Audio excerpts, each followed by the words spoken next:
तारकेश्वर विधानसभा चुनाव को लेकर तृणमूल कांग्रेस के उम्मीदवार रामेदू सिन्हा रॉय ने एक संवाद सम्मेलन का आयोजन किया। इस दौरान उन्होंने भरोसा जताते हुए कहा कि मां, माटी, मानुष की विचारधारा पर चलने वाली तृणमूल कांग्रेस इस बार पहले से भी बेहतर प्रदर्शन करेगी। उन्होंने दावा किया कि जनता का समर्थन पूरी तरह पार्टी के साथ है और आगामी चुनाव में तृणमूल कांग्रेस को बम्पर जीत हासिल होगी। साथ ही उन्होंने कार्यकर्ताओं से एकजुट होकर काम करने और सरकार की उपलब्धियों को घर घर तक पहुंचाने की अपील की। निश्चितভাবে বিগত 5 বছর তারকেশ্বরের প্রতিটি মানুষের ঘরের ছেলে হয়ে উঠেছিলাম, তাদের সুখ দুঃখের সাথী হয়ে কাজ করেছি। তাই আমার দলের সর্বোচ্চ নেত্রী মমতা বন্দ্যোপাধ্যায় এবং সর্বভারতীয় সাধারণ সম্পাদক অভিষেক বন্দ্যোপাধ্যায় এবং রাজ্য সভাপতি সুব্রত বক্সী তারা আমাকে আবার পুনরায় প্রার্থী করেছেন।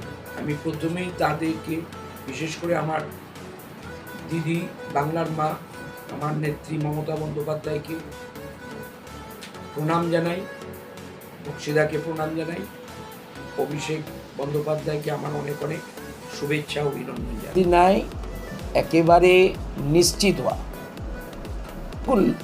প্রতিটি রাজনৈতিক দলের হয়ে কেউ যদি প্রার্থী হয়, লড়াইয়ের ময়দানে তো সবাই থাকে, কিন্তু কথা হচ্ছে সাংবাদিক বলেই যে তার আর একটা বাড়তি সুবিধা, এটা আমি মনে করি না। কারণ রাজনীতির জগতে অ কথাটাও এখনো জানেনি। আপনারা এই যে সাংবাদিকতা করছেন, আপনাদের কাজ কি? কোনো একটা ইস্যুকে তুলে ধরে আমার মুখ থেকে বার করে নিয়ে আবার আর একটা লিডারের কাছে যে উনি এই কথাটা বললেন, এর পরিপ্রেক্ষিতে আপনার কি? অর্থাৎ সেখানে কি হচ্ছে, আমি কি বললাম তার পরিপ্রেক্ষিতে উনি পছন্দ হলে আমাকে সাপোর্ট করবেন, ওনার অপছন্দ হলে আমার বিপক্ষে বলবেন। এই কাজে উনি অভ্যস্ত, অর্থাৎ নারদের কাজ করতে, ঝগড়া লাগাতে। কিন্তু রাজনীতির অকখা এখনো শেখেননি। রাজনীতি করতে গেলে মানব সেবায় আসতে হয়। ওনার এই লাইফে একটা উদাহরণ তুলে ধরে দেখান যে উনি মানব সেবায় নিজেকে একদিন বা কয়েক ঘন্টা নিযুক্ত করেছেন। একটা নিদর্শন দেখাতে পারবেন না। সেই জায়গায় আমরা দীর্ঘদিন রাজনীতি করছি, প্রতিটা দিনের একটা সময় মানব সেবায় আমরা নিজেদেরকে নিয়োজিত করি। সেই জায়গা থেকে বলবো যে দলের হয়ে উনি প্রার্থী হয়েছেন, সেই দল ভারতবর্ষের প্রতিটি মানুষের ধিক্কারের জায়গায় চলে গেছে।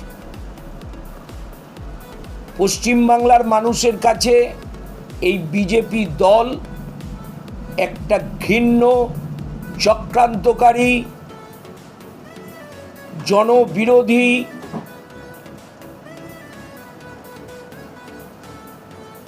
অসহিষ্ণু দলে পরিণত হয়েছে। বিশেষ করে এসআইআর করে পশ্চিম বাংলার যে মানুষকে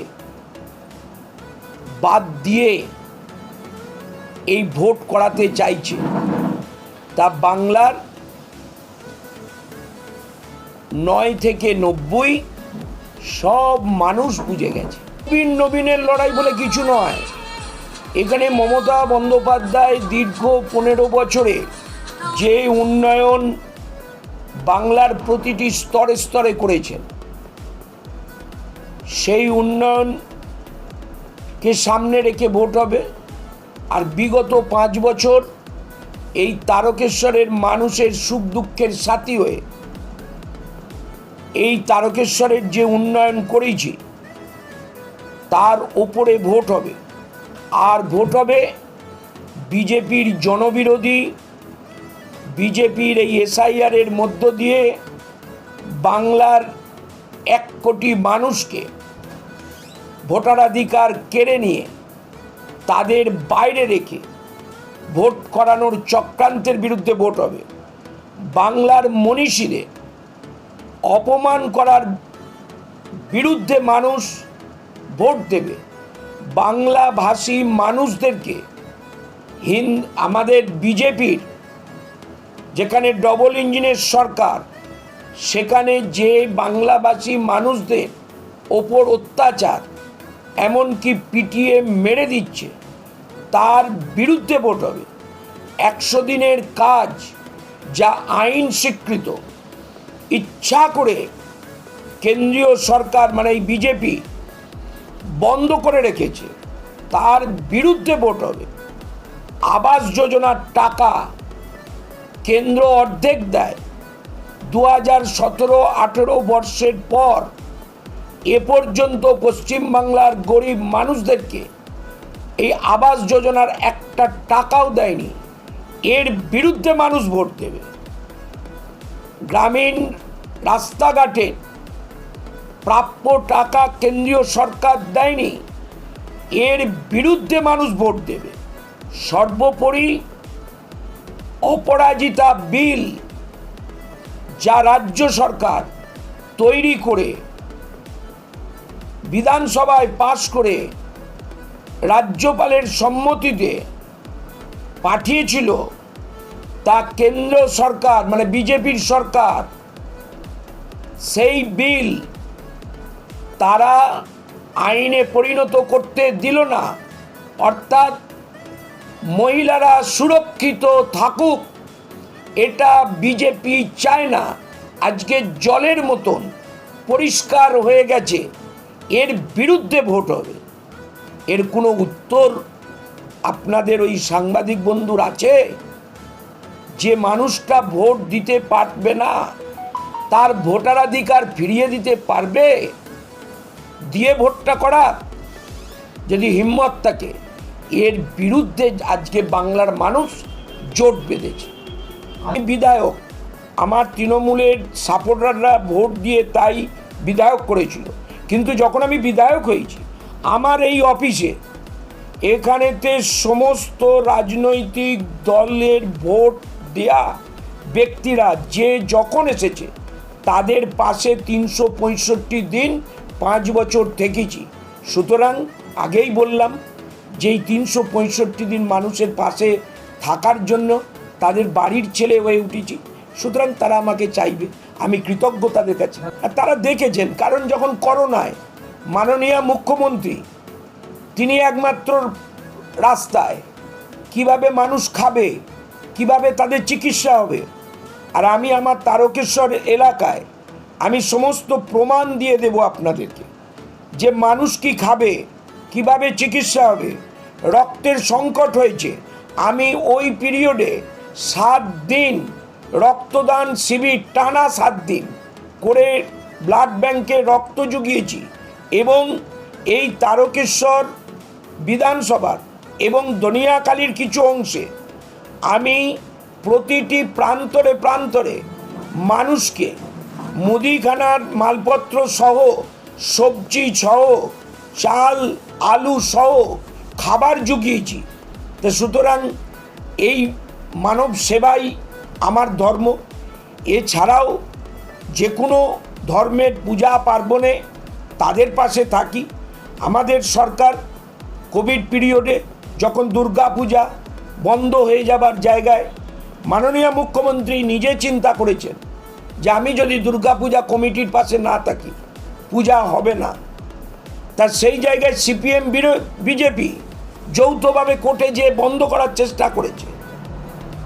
আজকে মমতা বন্দ্যোপাধ্যায় তিনি পূজা কমিটিকে দিচ্ছেন। এর বাইরেও এই তারকেশ্বর বিধানসভার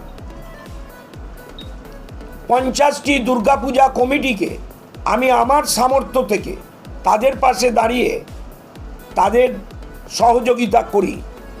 আজকে তারকেশ্বরের বিভিন্ন প্রান্তে খোঁজ নিয়ে দেখবেন যে অন্তত 50-এর ওপর বিভিন্ন দেবদেবীর মন্দির তৈরি করতে আমার সহযোগিতা তাদের সাথে আছে। এবং ঠিক তেমনি আমার মুসলিম সমাজের কয়েকটি ঈদগাহ বা তাদের যেখানেতে নামাজ পড়ে সেই জায়গা সংস্কারের কাজে আমার সহযোগিতা আছে। সুতরাং সর্বধর্মের মানুষের পাশে থাকি। বিধায়ক হয়েছি বলে নয়, এটাই আমার ধর্ম। মানব তারকেশ্বর বাবা তারকনাথের ধাম বিগত কয়েক বৎসর মাননীয় মুখ্যমন্ত্রী এই তারকেশ্বরকে এমন একটা জায়গায় তুলে নিয়ে যাবার প্রচেষ্টা শুরু করেছেন, তার ছবি মাননীয় মুখ্যমন্ত্রীর হৃদয়ে আঁকা আছে। কয়েকবার আমার সাথে আলোচনা হয়েছে। আমি নিশ্চিত আগামী দিনে এই তারকেশ্বর পশ্চিমবাংলার এবং ভারতবর্ষের মানচিত্রে এমন একটা জায়গায় পৌঁছাবে যা তারকেশ্বরবাসীর গর্বের জায়গা হয়ে উঠবে এই তারকেশ্বর। আর ভারতবর্ষের বিভিন্ন প্রান্তের মানুষ এসে তারকেশ্বরে ভোলে বাবার স্থানেতে মমতা বন্দ্যোপাধ্যায়কে স্যালুট দিয়ে যাবে যে সত্যিই তিনি কতটা মানবপ্রেমী, কতটা ধর্মপ্রাণ মানুষ। আমার তারকেশ্বর স্টেট জেনারেল হসপিটাল, এটা মাননীয় মুখ্যমন্ত্রী অলরেডি প্রসেসে নিয়ে নিয়েছে। তারই দুটো ধাপে তারকেশ্বরের যে রুরাল হসপিটাল সেখানেতে 20 বেডের কোভিড হসপিটাল কমপ্লিট করা হয়েছে, একটি ল্যাব কমপ্লিট করা হয়েছে এবং অফিস কমপ্লিট করা হয়েছে। এই জায়গায় স্টেট জেনারেল হসপিটাল সাথে একটা ব্লাড ব্যাংক, এটা আমাদের পরিকল্পনায় আছে এবং তার প্রসেস অলরেডি শুরু হয়েছে। সুতরাং আগামী দিন এটা একটা স্টেট জেনারেল হসপিটাল হয়ে উঠবে এবং ব্লাড ব্যাংকের পরিকাঠামো তৈরি হবে, এটা আমাদের পরিকল্পনায় আছে। এখানকার ভোটারদেরকে বলবো যে পশ্চিম বাংলাকে বঞ্চিত করছে কেন্দ্রীয় সরকার। কেন্দ্রীয় সরকার চালাচ্ছে বিজেপি নামক দলটি। 2 লক্ষ হাজার কোটি টাকা রাজ্যের প্রাপ্য টাকা দেয়নি। এখানকার 100 দিনের কাজ বন্ধ রেখে দিয়েছে কেন্দ্রের বিজেপি সরকার। এখানকার গরিব মানুষের মাথার ওপর ছাদ বন্ধ করে দিয়েছিল কেন্দ্রীয় সরকার। মমতা বন্দ্যোপাধ্যায় রাজ্যের অর্থ থেকে 32 লক্ষ মানুষের মাথার ছাদ তৈরি করেছে।